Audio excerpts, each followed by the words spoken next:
So if you do see me disappear, don't panic. I will return. I will come back. And also, I would love to have questions from you, the audience, the online audience. I can see there's hundreds of you out there already. I'll be looking out for questions at any time. So to kick off and get started, let me introduce our incredible founders that we have today for our panel. We have Rahul Powar. He's the co-founder and CEO of Sift. He's an experienced entrepreneur, technologist, and leader. He's currently the founder and CEO of Sift, a venture-backed London startup building a cognitive cybersecurity platform. We also have Gary Stewart, a familiar face to many of the family at Urenna. He's the co-founder and CEO of The Nest, a platform for entrepreneurs by entrepreneurs that levels the playing field. From 2014 to 2019, Gary was the director of Urenna UK, a corporate accelerator backed by Telefonica O2, where he invested in 185 startups that raised $265 million and were valued at more than $1 billion. We also have Urenna Okonkwo. She is the founder and CEO of Cashmere app and an award-winning entrepreneur. Cashmere is a social savings app that enables young female aspirational consumers to save for and buy the aspirational luxury products and experiences they desire in a financially responsible manner without falling into debt. And we also have Riham Satti, co-founder and CEO of Mevitae. She's a keynote international speaker, business leader, and entrepreneur. She co-founded Mevitae in 2014. It's a deep tech company aimed at solving the biggest recruitment challenges, aimed at removing algorithmic and unconscious biases from the hiring process. Let's get stuck right in. I'm going to turn straight to Gary Stewart. Gary, can you tell us a bit about your founder's story? As a Black and brown entrepreneur, tell us just what your experience has been making it so far. Yeah, well, thanks, Alex and Wara for having me back, I guess. I think my experience being a founder was back in 2004, 2005 in Spain. At that point, it was kind of right after the dot-com bust, so a lot of people didn't really think there was money in the internet until kind of Google and Facebook kind of convinced people that there might be some money still, it wasn't just this big bust. And I think at the beginning, I didn't even realize that I was like a Black founder, because in Spain, I was kind of like the only Black person that most people had ever seen. So it kind of like, I was just like a founder. And I was also like an American founder. So that was kind of really cool as well, because that kind of then counteracted some of the issues, I guess, people might have in their heads about being a Black founder. We eventually raised, I think, about $4 million for that company and eventually exited it like 10 years later. And now I'm raising again for my new startup. And I would say the big challenge, I think, about being a Black founder, and we did an event a couple of weeks ago as well, is that now there's a lot of talk about diversity and diversity meaning not just kind of like, as I like to say, white women, meaning that there's also like a need to kind of focus on Black and brown founders and gay founders as well, and not just focus on kind of trying to get white women into, into startups or into boards and stuff like that. And I think the real question that I have is, are people willing to put their money where their mouths are? I mean, I think that in the US, you are seeing people put like hundreds of millions of dollars, whether it be Google or Facebook or any number of organizations, SoftBank with their $100 million fund for Black founders, Black and brown founders. You're seeing people do that. In Europe, you're not seeing anything. You're seeing silence. You're seeing maybe a few events like this, and we did one as well. You might see people celebrating Black History Month next month, but the question is, where's the money? I think that's really the question. And is there enough interest to actually sustain this, or is it just going to be, oh, that's an American problem, we don't really need to worry about it? I think right now as a Black founder, my big question is, do I stay in the UK or do I go to the US? Because in the US, there are people actively looking to invest in people like me, and I don't have the same assurance that that's the case in Europe. Thanks, Gary. Let's turn it over to Urenna. Yeah, I mean, I agree 100% with everything Gary said, and I think his experiences have been very similar to mine. I think especially, what he said about the difference between the UK and the US, where, the US, there's just so much going on in terms of, there's a lot of support for Black founders, not as much as it should be, but there is a lot of support. Whereas in the UK, it's just been like tumbleweed, and basically, like you said, it's just events here and there. There's things about like mentoring Black and BAME founders, but no one's really actually actively putting money in, and that's the real issue. And in order for Black founders, for Black and minority ethnic group founders to be able to compete with our white counterparts, we need to be invested in, and until that happens at the very early stages, I can't see how things will actually, I can't see how the gap will actually reduce. Thanks, Urenna. Let's head over to Rahul. Tell us a bit about your story. Yeah, sure. So, yeah, like Gary, I guess I never really looked at myself as a minority founder.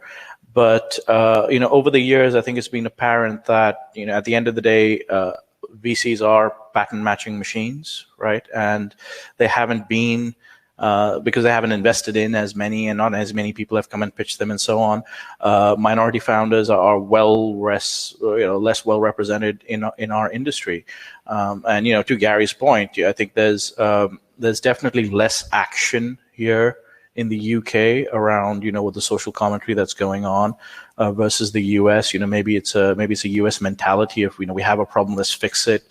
Whereas maybe here in Europe where we're taking a bit of a back seat and kind of waiting for something, I'm not sure what, especially given what's going on in the world today, to try and actually turn that into action. Because it's really about where people are willing to make a hard or difficult decision versus what they say to camera.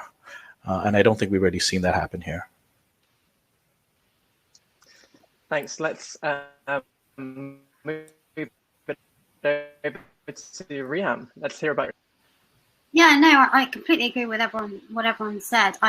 Similar situation to me, where I don't consider myself as a black entrepreneur raising funding or a female entrepreneur. I tick a lot of diversity boxes beyond being female and black.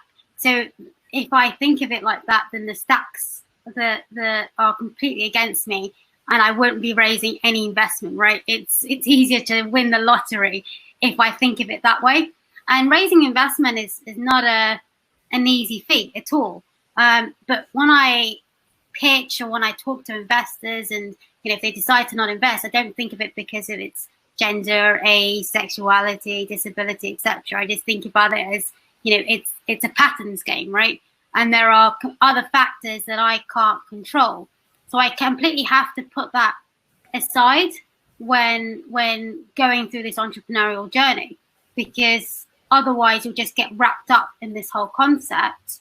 But I completely agree that we definitely need to be more action orientated.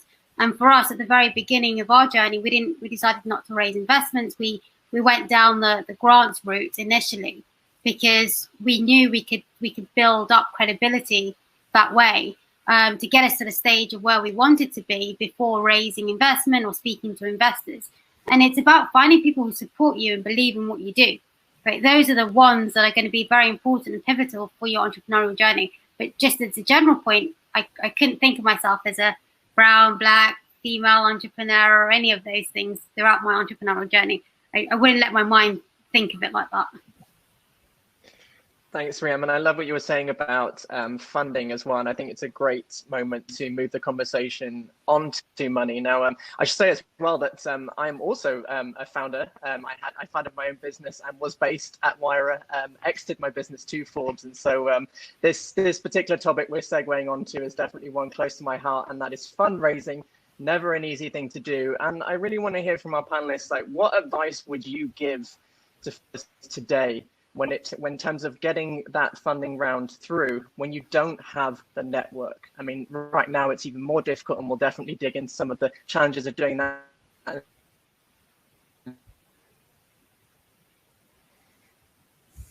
I'm gonna go back to what advice would you give to founders who don't have that network yet and are looking to raise?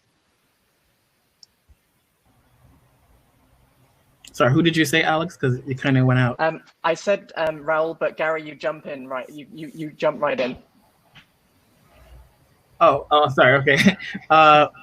Yeah, no, I would say my advice is build a network, right? I mean, I think that's the only way. Unfortunately, I think the way that venture capital investment has worked in general is kind of like these informal networks of people with money that kind of want to invest in people that belong to their network, either directly or indirectly, and that's not going to change in the short term. So unfortunately, you kind of have to play the game. And so there are kind of some hacks. You can kind of get into an accelerator program, download the Nest. That's kind of one of the things that we're trying to do digitally as well. But yeah, you just have to play the game right now. There is no other way. And another bit of advice that people have given as well, especially now that there is this like general interest on minority founders is just adding people in LinkedIn, kind of just doing your research and kind of trying to figure out who are the people that you might be interested in. And if there were ever a moment where people would kind of give you a second look because of these questions about equity and diversity, now might be that moment. So build your network and don't be afraid to do it online, including using tools like LinkedIn. Sorry, Rahul, to jump in. I just didn't hear who Alex had spoken about. Yeah, no, cool. I mean, that's true, right? So, once again, going to the pattern matching point, I think you need to understand what a VC's business model is, right? And a VC's business model wants to minimize risk, and whether it's true or not, there's a feeling among the investment community that if they're investing together or they're investing on the back of a known quantity, the risk is lower. It's just the way the business works. Now, that being said, I think if you don't have that network to begin with, and I think, especially in this forum, we're all surrounded by, to some extent, serial founders. So, we inherently have some relationship and some network, or we've raised money before. But if you haven't done that before, I think there's still ways for you to be successful, because, all the best investment firms are really looking for the best deals. So, especially, I hate to go back to, US founders, but US funds, but I've always found that US funds will always have that first conversation with you because they never want to miss that deal. The challenge for you as a founder is making sure you get a second conversation, which is usually the difficult one. And I think there are a number of ways you can actually make sure that happens. So, first off, make sure you understand the fund. So you make sure you understand what the ticket sizes are, make sure you understand what their thesis is, make sure what their partners are excited about, what they think the future is going to bring. There's no point going to, a B2B SaaS fund and trying to pitch a B2C app idea. You're just going to come across as, not knowing how this industry works, which is not helpful to you. So you want to make sure that you target the right type of investment, the right ticket size, the right stage, the right business models. And make sure you genuinely have, a strong, compelling thesis. So you have a sense of what the fund sizes are. So, if you're trying to pitch $1 billion fund, you need to pitch $1 billion idea at the very least. Otherwise, you're very unlikely to get their attention. Whereas if you're looking at a micro seed fund who's maybe looking for something that's a little bit more, incremental or, could provide a decent return, at least you're getting alignment early on. So that'll make a good use of your time because, especially now, there are a lot of funds out there. So you could spend as a founder pretty much your entire year having Skype calls or Zoom calls with a fund, and that 99% of those conversations will be a waste of your time. So you want to be quite picky about who you engage with. And I think the last thing, which is kind of counter to all of these, is you really focus on your business. Because, it kind of, raising money is not my favorite thing in the world to do. Unfortunately, I've had to do a lot of it. So I think we've raised about 12 million to date. Across a bunch of different rounds, across a bunch of different funds, most recently in the US. It's a time sink, and you don't want to be distracting yourself from building the business because, ultimately funds are investing in you and your business. And if you don't have something compelling to offer them, your life will be a lot harder. And if you're spending all the time talking to VCs, you're kind of creating a self-fulfilling prophecy. So it's a tough gig, but it is still possible, even in a purely remote COVID world.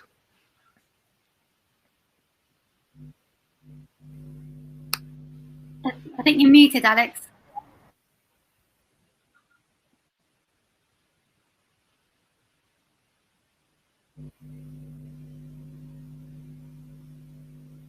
Nope.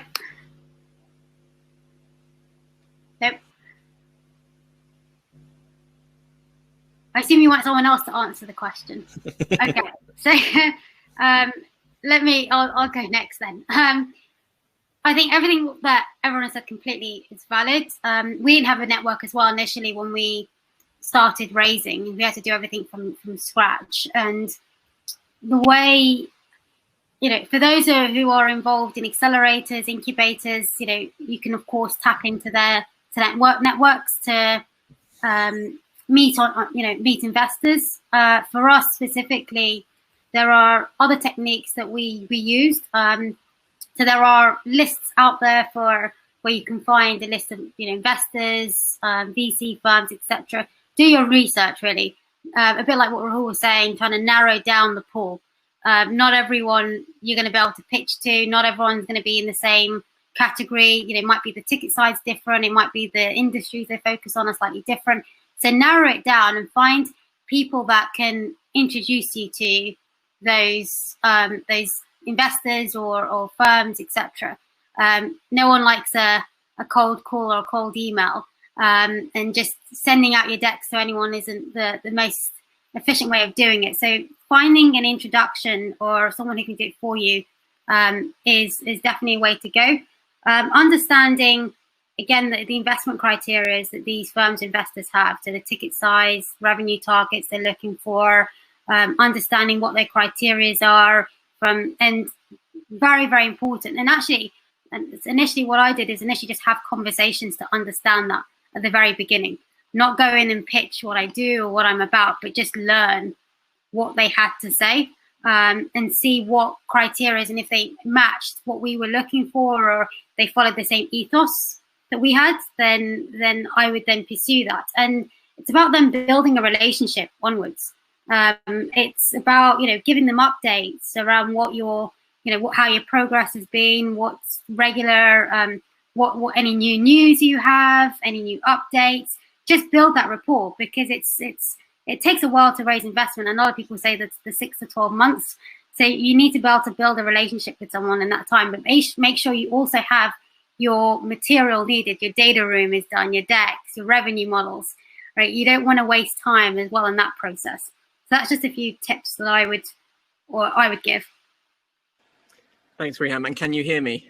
Yes. Excellent. Okay, sorry everyone. The tech gremlins are truly with me at the moment, but we're going to power through. Thank you so much for jumping in, Riham. I love what you were saying about relationships. I think it really resonated with me, and it makes me think about my first round that I raised, where actually it was randomly someone who I used to work in television. It was someone I used to book on TV like 5 years prior, who out of the blue just emailed me and said, "Oh, I'm thinking about investing in media at the moment. Do you know anyone?" I was like, yes. Yeah. And it's amazing how these things can just come out of nowhere. And so I love what you're saying about relationships and, being kind and courteous to people no matter what. I think is really powerful. And Urenna, I think I'd like to turn to you and really just ask about those who not only don't have a network, but also don't have a starting point. I mean, many of us on the panel here are not originally from London or not originally from this ecosystem as well. And you have to navigate and you have to find the right people. Can you share some of your experiences of how you've managed to navigate the ecosystem, find those investors and start banging those doors open? Yeah, sure. So I came in as like a complete outsider, having worked in traditional finance. So I didn't even know the startup world existed, didn't even know fintech was a word, any of that before I did my startup. So complete outsider to the industry. And so what I did was really, first of all, starting off with Google and just researching, a lot of stuff.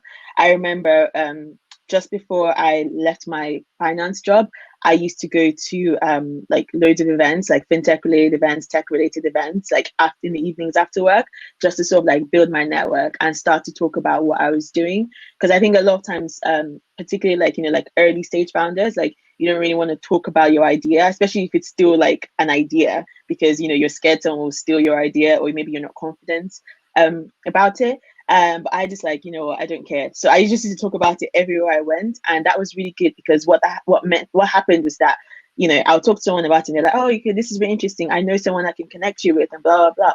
So that's kind of how I actually got my first investor, because I went to an event a couple of years ago and I met this lady, and I was talking about my at this point I'd built an MVP. And I was talking to her about it, and she was like, "Oh, I've got a friend who's an angel investor. He'd be really interested in this. When you're ready to raise, let me know." And fast forward about 6-7 months later, when I was ready to raise investment, he was my first investor, and he put in a pretty good chunk of money into my business. So it's all about just really, like I said, that building relationships, talking about what you're doing. And not being afraid to shout about how amazing your company is, because if you're not confident about it, how do you expect an investor or someone else to be confident that this business will actually work out? And I think also, Riham, to your point about cold emails, I think cold emails are a bit of a hit or miss, because sometimes it works, sometimes it doesn't. I've had situations where cold emails have worked for me, where I've literally sent an email out to someone randomly, and and it has worked. I've also another thing I've been doing lately is cold Twitter DMs. So from like because a lot of investors are very active on Twitter, and sometimes if I really like how they operate and I like how they think, I'll send them a DM, at least just to sort of like start to build that relationship before I'm ready to raise. But obviously you have to know how to structure it. Like, you know, you want to make sure that you get to the point straight away. Like, don't send like a long email that, or like, you know, just beating around the bush. I prefer when people are very direct to just literally say what you want rather than like, you know, try and be all like, you know, being around the bush and wasting everyone's time. So definitely like be tactful about how you send cold emails or cold DMs. Love that message about confidence as well, and always willing to sell and talk about how amazing your business is. Really want to pick up on what you were saying about DMing and getting hold of people in this new virtual world that we're living in. Rahul, can you share any tips or advice for the founders that are in our audience today about how you can break through these barriers, how you can network in a COVID world? Yeah, so events like these are great. They're few and far between, though. I think, you know, founders tend not to use their networks as well as they can. So, you know, to the point that was made earlier, I think Riham made it, that, you know, you really want to figure out how you get connected to people via someone they trust. I think if you're talking about investors, you know, most investors spend a lot of time building and curating their networks. So their networks are usually very large, which means that if you spend any time curating your own network, you realize you probably have a couple of connections with people that are indirect, you know, maybe they're second degree, maybe they're third degree. And if you use those connections, you can usually find a way of getting in front of people. You know, once again, especially investors, they don't want to miss a deal. So that, you know, to repeat my point, I think they'd be very happy, assuming you have something that's relevant and appropriate to them, and it come via, you know, some level of recommendation, to have that conversation, which I think is important. So I mentioned that we raised during COVID, and it was really, you know, part of a strategy to make sure that we can shore our business up for, you know, whatever comes out the other end of this.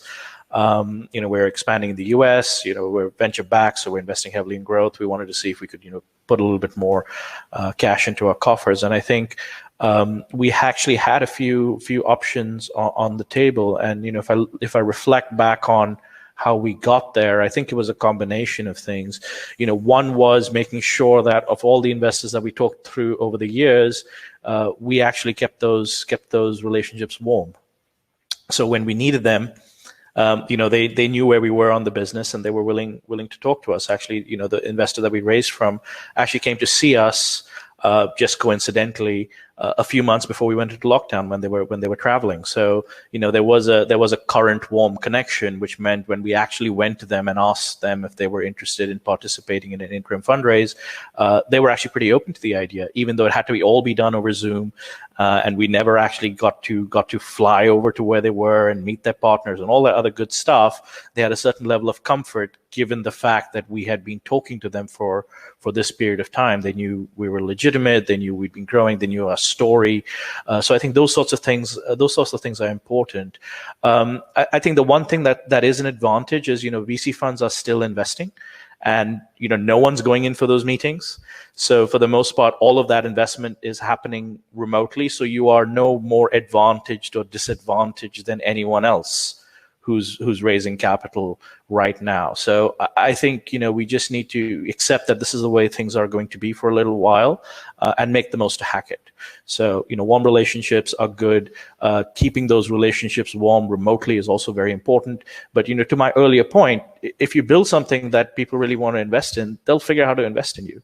It's really not much more complicated than that. So that there is an investor for you if you're building a good, exciting, sustainable business that's going to generate VC-style returns. And you just need to keep doing that and find that investor. And yes, it's going to be over Zoom. It's going to be a little bit remote. It's going to be a little bit impersonal, but you can still make it happen.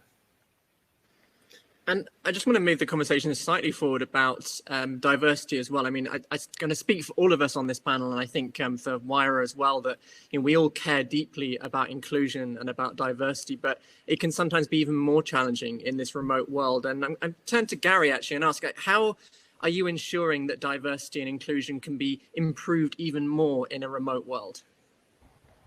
Well, yeah, I mean, because I think that I was listening to the panel and I was like, I just wanted to make sure that we don't send out the wrong message as well to the founders, which is that, it is really difficult to raise money full stop. And it's really, really, really difficult to do it when you don't look like everybody else who's in the room typically. And I think that like the good thing is that in the US, they have the statistics that it's something like, I think like only like 34, I think it was like Black founders that raised more than $1 million in the US. That's like a kind of like $150 billion VC market or something like that. So it's kind of, I kind of want to reiterate that like, yeah, there are a lot of challenges out there. You have to be tough and you have to be resilient. But I think the first message is like, to the extent possible, don't take it personally. I mean, there are systemic issues out there that do make it really difficult to raise money full stop, but we have additional challenges as people of color or women or whatever the case may be. And I think to the second point about kind of how technology helps, I think it kind of means that people are more accessible. So I kind of found that in some senses to be easier because it is kind of like, there are still people out there that are looking to invest. I think at the beginning of the year, when COVID started to hit, people were kind of worried that like people weren't going to have money. I don't think that there's that same level of concern right now about whether or not the funds exist. But I do think that like people are really willing to kind of just jump on a Skype call or a Zoom call really quickly. So as long as you can kind of get that introduction to the investor, I've actually found it easier to have those calls because now they're not that busy. They're not traveling all the time. They're actually accessible. So I would say that, yeah, just don't take it personally is the first message. But secondly, if you can get the intro, people are usually willing to talk to you, especially now because they know that the issue has been raised, that there is this kind of equity gap in terms of investing in underrepresented founders. Riham, what's your take? Yeah, no, that's great points. I'm gonna answer the question slightly differently. I'm gonna move the dial towards how does a startup or a company continue being as diverse and inclusive as possible during kind of these difficult times. And I think the first thing to understand is kind of diversity inclusion isn't an option anymore. It really isn't. It's big. It's very important. Kind of a mandatory now for startups, for companies, because those are the ones that are going to succeed. And there's a lot of statistics and data if you just Google in terms of what a diverse and inclusive team and workforce does for an organization. And there's different ways of doing that. Of course, there's the hiring a more diverse and inclusive workforce. So understanding what your company culture is like, or understanding what good looks like in your organization, and what you want it to be like as well, right? Because when you're going to be, after you're raising, you're going to have to consider, what your team is going to look like. What's going to be very key in terms of growth in your organization, right? Building your own inclusion policies, tapping into like niche channels for talent is going to be important in your organization.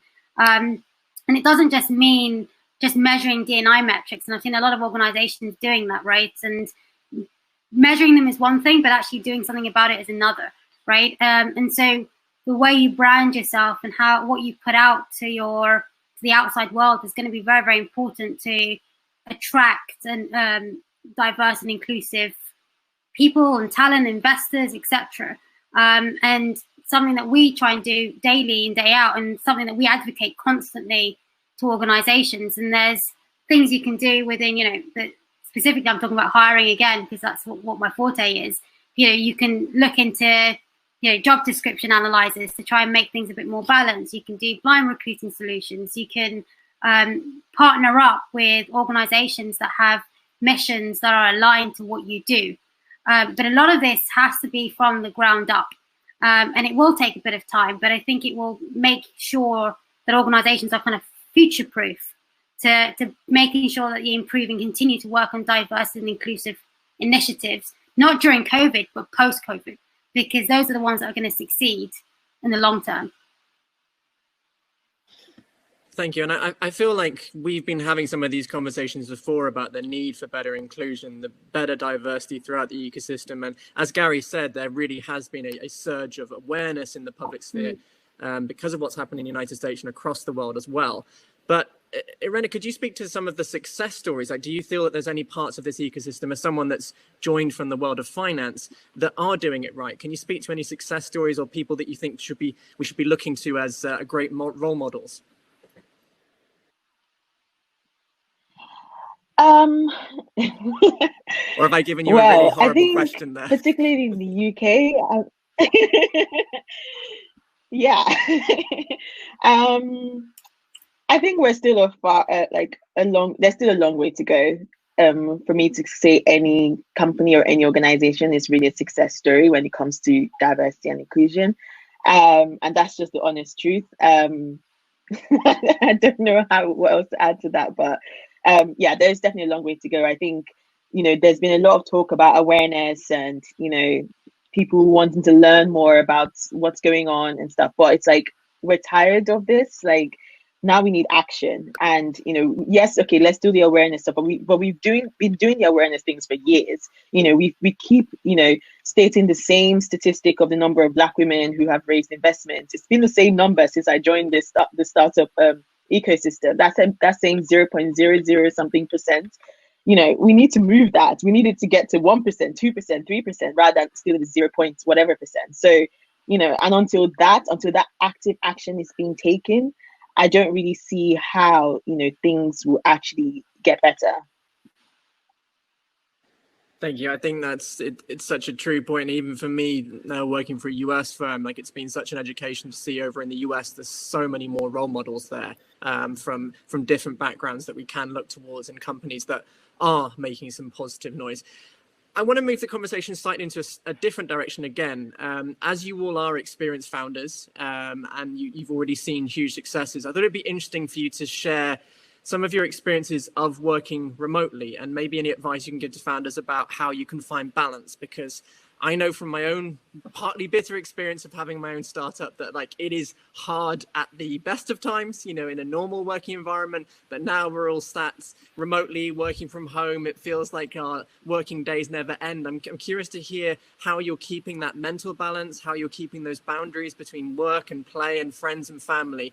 Riham, I'm going to turn to you and ask if you have any advice for our founders that are watching. That's a really good question. We were, before even COVID, we were kind of working remotely beforehand. So it wasn't a huge shift because we had employees working remotely. We meet up a couple of times a week. So for us, it was making sure, and I think one thing that I wanted to make sure for our organization and our employees was mental health.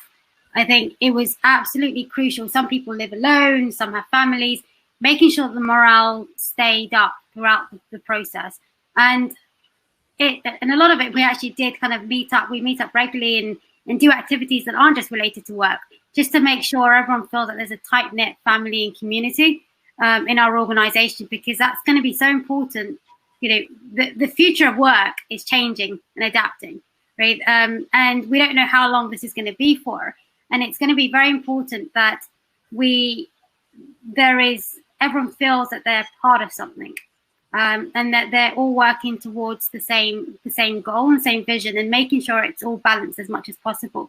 So for me, it's making sure that my team are cared for, and that they feel that there's someone to talk to at all times, making sure that they feel supported and throughout the entire process. And flexible working is going to be the new way of life. You work the hours you want, right? It's about being adaptive, because this is how things are going to be in the future. And so it's being able to adapt and understand those situations throughout. And mental health, I think, is one of the most important things that an organization needs to bring in, just for the sanity of everyone, really.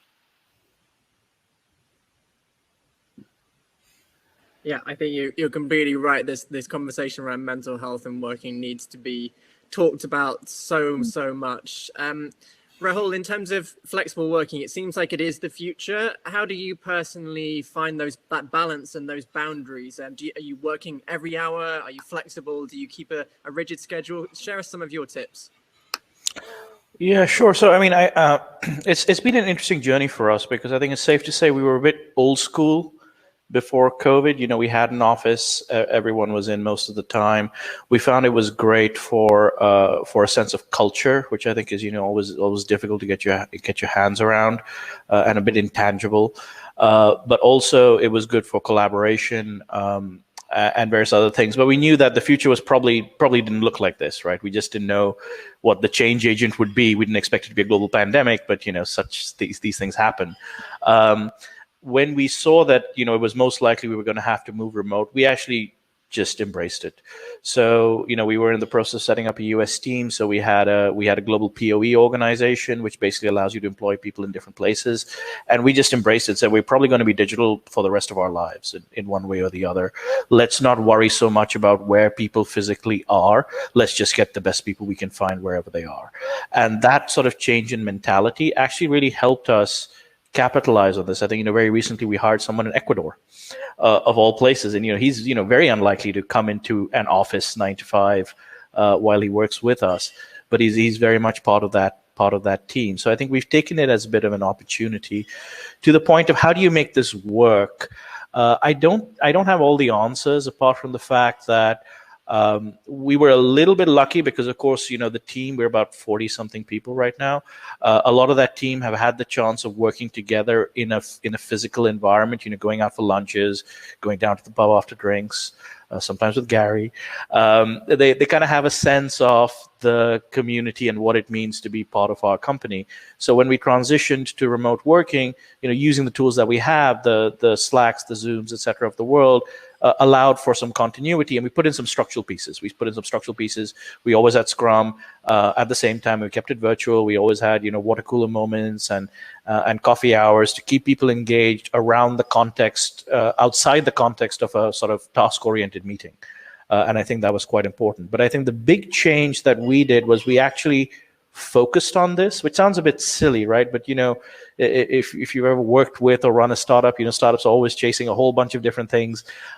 Employee morale, employee engagement. These are typically not things that you get, the feeling of focusing on very early. It feels like a luxury in some places. We knew that this was going to be hard, so we really focused on this. We put in a whole program of work around getting people to feedback what they liked, what they didn't like, how they want to change, how they rated their managers, how they rated this way of working. And we actually improved our our ENPS scored over remote working. So we started on where we were at, but we tripled it over the space of six months. And I think that's just a function of focusing on it and taking action on the things that you can measure.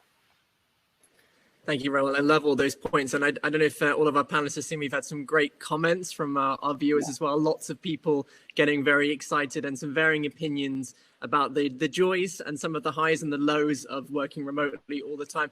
I just want to put in a question from Mona, who says hello from Copenhagen. Could you share your experience with how you managed to build a team? I'm going to send that over to Gary, because I know that Gary is very much in building a startup mode at the moment and doing this under lockdown. Gary, can you share some of your tips on how you're building a team and culture while doing it remotely? Yeah, no. So, I think that, the first thing is, once I went back to being an entrepreneur, I realized what hard work really is. It's kind of working at Telefonica for 8 years was fun, but there is no real work-life balance, I think, when you're an entrepreneur. It's kind of stuff needs to get done, and if it doesn't get done, it's your ass. So it's just going to have to get done. And it doesn't have to get done from 9 to 5. It needs to get done when it needs to get done. So I think that's the first kind of thing that I start from there. And then I think the second thing is most of the people that are now working on the team, and we're about 6 or 7 people, I haven't actually met in person because we've actually had to hire them and do the entire thing remotely during COVID. Well, I guess 2 of them I've met. But I think the thing that we're really focusing on is we have to find people who are entrepreneurial. So people who are kind of I'm really looking forward to a 9 to 5 job. The way I look at it in a startup is I don't really want you.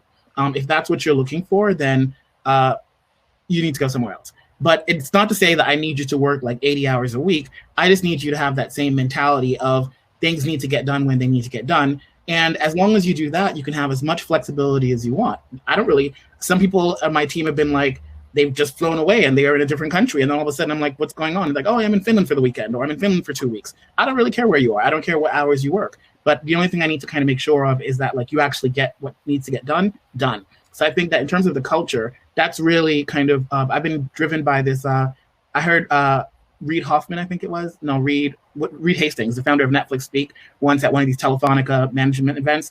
And he basically talked about something called a keeper test, which is, if someone comes up to you and says that they're leaving, would you actually, what's your initial instinct? Is your instinct to basically say, oh my God, I can't lose you?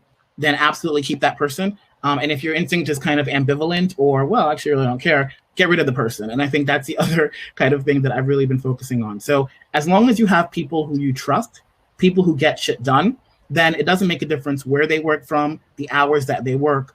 You just need to make sure that you focus on those people. And everybody else, unfortunately, is a cost to your business.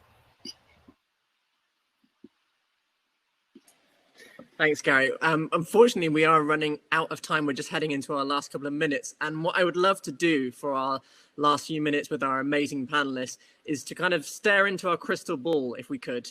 And let's think about what the world could look like in 5 years' time. If we were to get back together on this panel, I'd love for each of you to tell me your hopes and aspirations for the ecosystem when it comes to Black and brown entrepreneurs, when it comes to equality, inclusion, ease of access to funds. I'm going to head straight over to Urenna. Urenna, just tell me, what would your dream be? What would you like this ecosystem to look like in 5 years' time? I think in 5 years' time, I would like for us to not be talking about diversity and inclusion. I would like for it to be it's just normal, you know. We don't have to think about like, oh, we need to create a diversity fund and things like that. That would be my dream. And if that happens, yeah, I'll be very happy about it. Riham, what's your dream in 5 years' time? I think it's similar to Urenna as well. I think purpose-driven organizations and building more of a meritocratic society where there is fairness, and that is not just for kind of investors and companies, but also for companies, for employees, and making sure that kind of D&I it's not an option anymore. We need a lot less talking and a lot more doing now. And it needs to be done by 5 years. Good, we've got a deadline now. Yeah. Rahul, what's your dream for 5 years? Yeah. I mean, I think pretty much that. I think everyone really needs to understand that diversity is not a nice to have. It's a business imperative. Diverse teams lead to better outcomes, and we need to stop, trying to educate each other about the fact, and we need everyone to believe that. And if everyone believes that, I don't think we'll be having these conversations anymore. Thanks. And last but not least, Gary Stewart, what is your dream for 5 years' time? That will actually set real diversity targets, that will put real money into achieving those targets, and in 5 years we'll have made significant headway into changing the status quo and stop talking about it. Good. I think that is a wonderfully positive note to end on. I want to say a huge thank you to our panelists, Gary, Urenna, Riham, and Rahul. Thank you so much for your time, and thank you to the audience as well. Wishing you all a fabulous day. Thank you.